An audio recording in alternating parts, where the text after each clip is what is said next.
So today we're going to take the dog down to the creek and let him play in the water. And what better time to compare the Osmo 360 to the Action 5 Pro. We got Miss Lauren with us, we got Chuchi, and we got our water shoes. Let's get into it.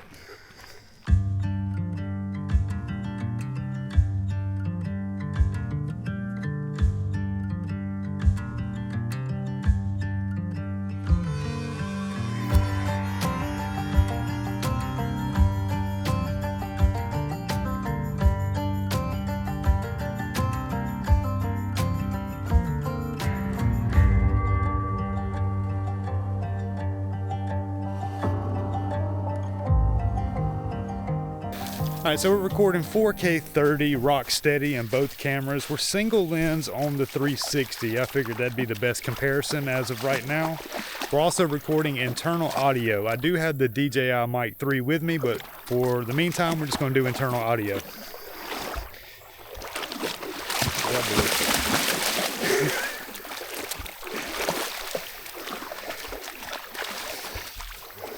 We're also in standard color profile on both cameras. I almost went to D-Log-M. I've really been trying to learn how to color grade, but I figured, you know, right out the box is probably the best way to have this comparison.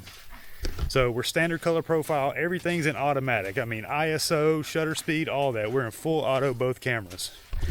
Also in the standard D-Warp, which is a 15mm equivalent. Now you can switch to Rocksteady Plus in the Action 5 Pro, and that will give you a 17mm full frame equivalent. Now I know that this is a comparison, but I don't want to steer you in one way or the other. I'm going to let you decide with the footage. I'm going to let the footage speak on its own. This is just to give you a side-by-side comparison of what to expect, both video quality and audio.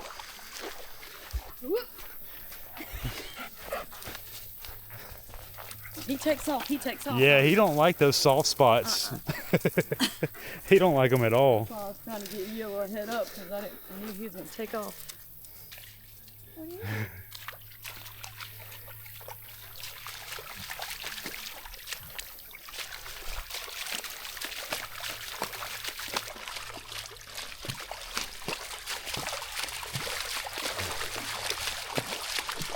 We got some glass.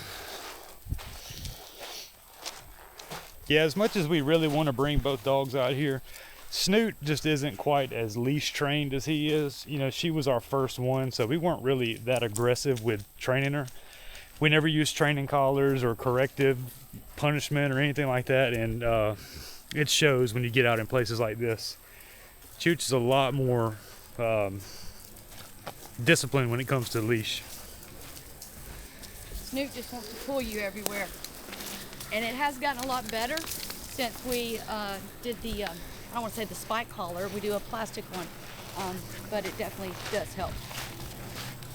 Yeah, we used to use the metal prong collar, but now we got this plastic one.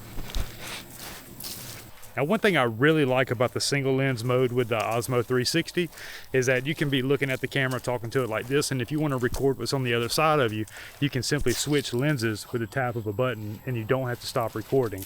Don't even have to turn the camera. And then you can switch it back. Now with the Action 5 Pro, you know, you're gonna have to flip it around.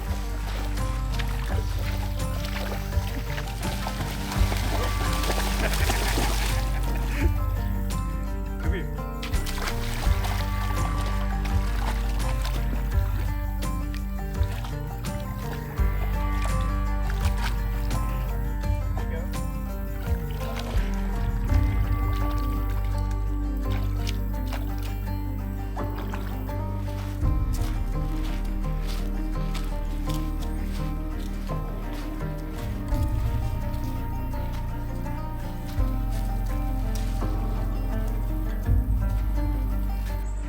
So which one of these cameras do you like better? I like the look of the 360, but I will say the Action 5 I've gotten more familiar with, so I'm comfortable more with that one now. I'm sure if I played with the 360, I'd probably be comfortable with that too.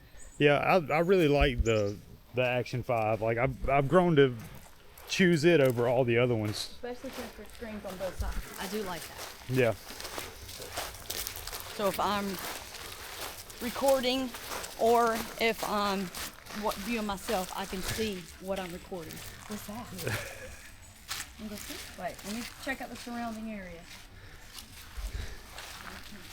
He found the one thing in nature that is irresistible.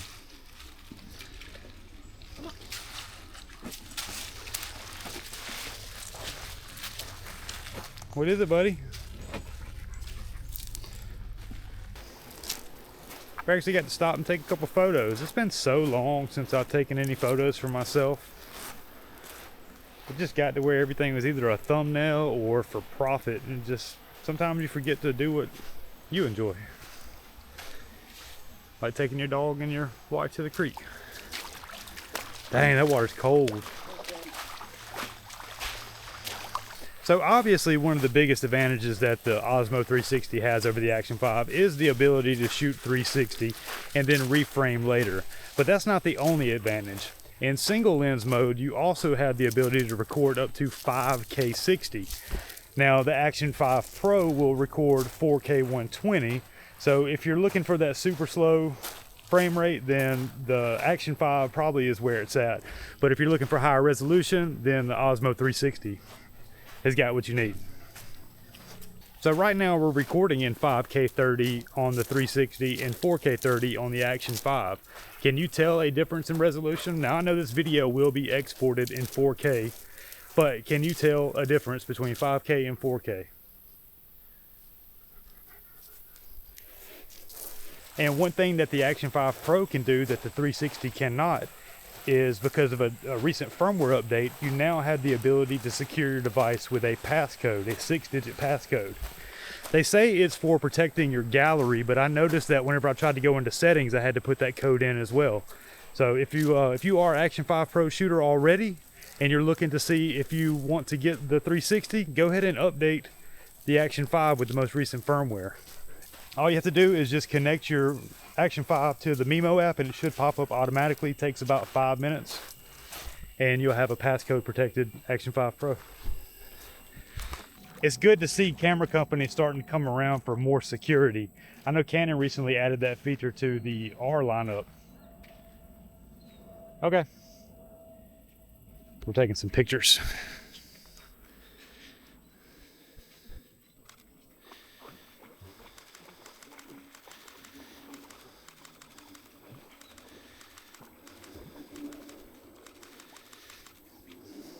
And just in case you were wondering, so right now the Osmo 360 is at 59% battery and the Action 5 Pro is at 49% battery.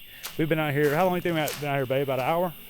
So we've been recording steady for about an hour, and there's still more than half battery on the 360 and just under half on the Action 5 Pro. Now the 360 does have a bunch of different modes that I don't think is a very fair comparison to the Action 5 Pro. You got things like 360 video for one, and then selfie mode. Both of them do have super night mode. We'll test that in a little bit, but if you're interested in the full review of the Osmo 360, I will leave a link to it in the description. Now one thing I will say, and I said at the beginning of this, I wasn't going to try to persuade you one way or the other, which one's better, which one's worse, but I will say this. The Osmo 360 is really good for individual creators or anybody trying to film themselves or what they're doing, because you do have that selfie mode. You can extend it out and you can get rolling shots of your car, or you can get like a from behind walking view, like there's a cameraman behind you. That is very, very convenient.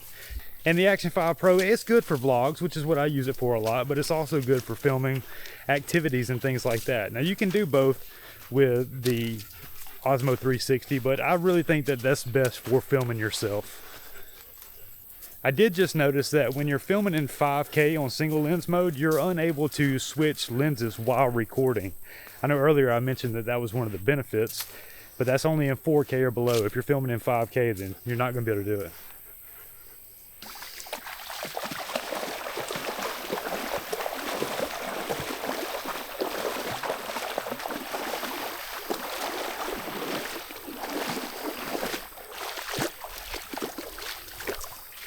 Now, another big advantage of the Action 5 Pro is for underwater recording. You do not need an underwater housing. You can jump straight in.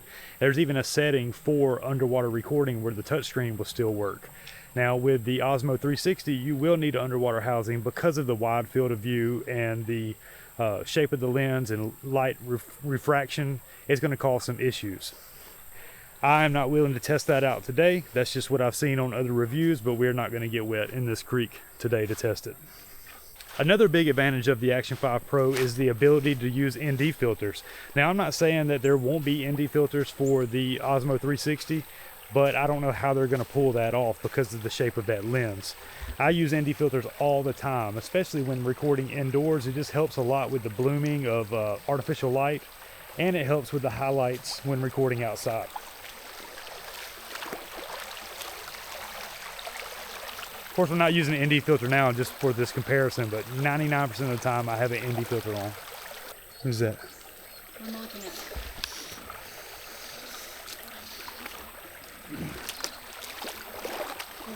Oh, I see it. Is that a snake? I see it. So yes, it is. Keep him there. Is it? Yes, it is. Throw something at it. Is it not? I don't think it is. Here. Is it? No, it's not. Look at, I mean, what is it? It's a stick. Is it a dead one? No, it's just a stick. Holy snappy. It looks just like one though. Look how that water is stained with tannin from the leaves. Clear water, stained water.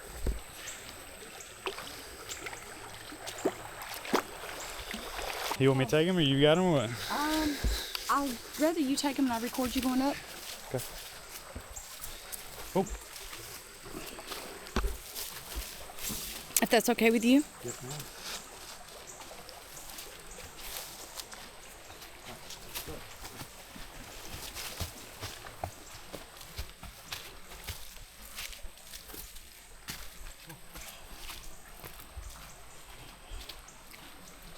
All right, real quick, I was editing this video, which was fun to film and edit, by the way. Like, I really enjoy doing this.